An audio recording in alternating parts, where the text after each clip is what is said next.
Good morning. I pray you're excited about today. Another day God has given us to enjoy the beauty of this earth that He created.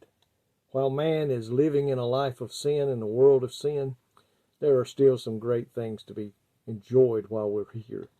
And I pray that today our goal, our hope, is that we lead someone to the Lord, that we become an encourager to those who are saved.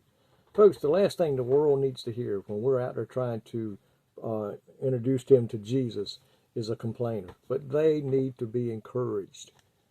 Christians need to be encouraging to one another. But we need to win the lost. And I pray today that that's your goal. I want you to look down in Matthew chapter 6, verse 16 through 18.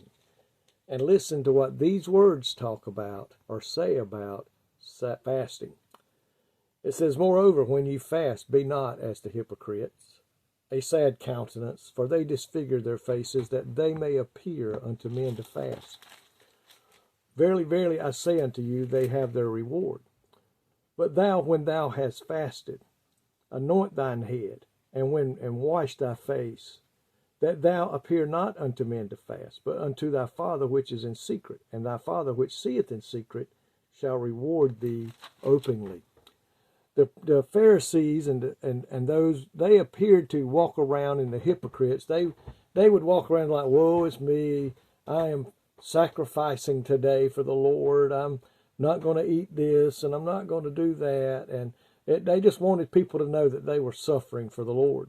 And the Lord says we're not to do that. We're not to appear with a bad countenance, a sad countenance, and woe is me. In the Bible, fasting, it refers to abstaining from food and for spiritual purposes. And it's also sometimes linked with prayer. But I've heard this, and I had never heard this before. It says, in fact, fasting can be called prayer without words. I've never heard that before. But there's three main ways of fasting. Number one, the normal fast is abstaining from all foods, solid or liquid, but not from water. Absolute fast is abstaining from both water and food, but normally this should not go more than 3 days, for the body will begin to dehydrate.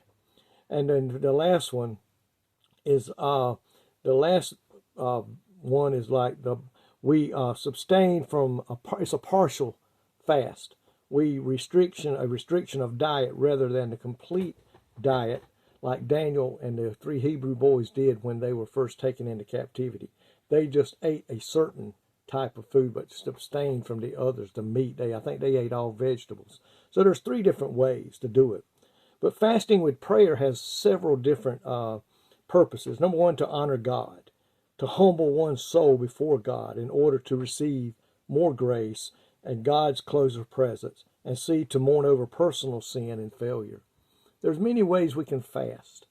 The main project of a fast and the idea of a fast is that we draw closer to God.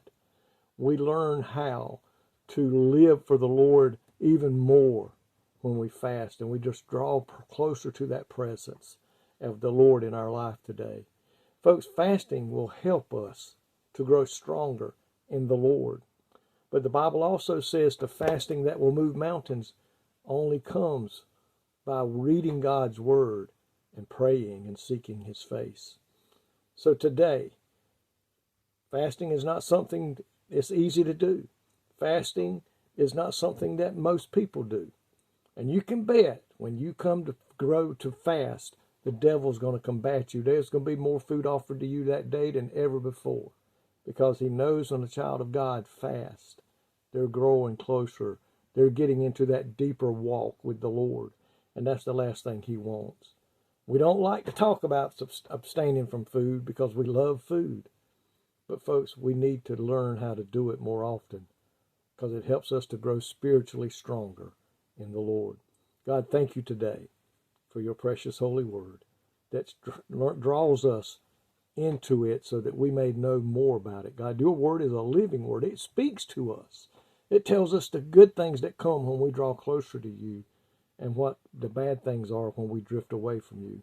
Fasting gets us closer to you in that closer walk. God, help us today to do that your word instructs us here on how we should fast and how often we should fast. God, we praise you today. In God's name, Jesus' name, the Lord and Savior of our souls. Amen. God bless you today is my prayer.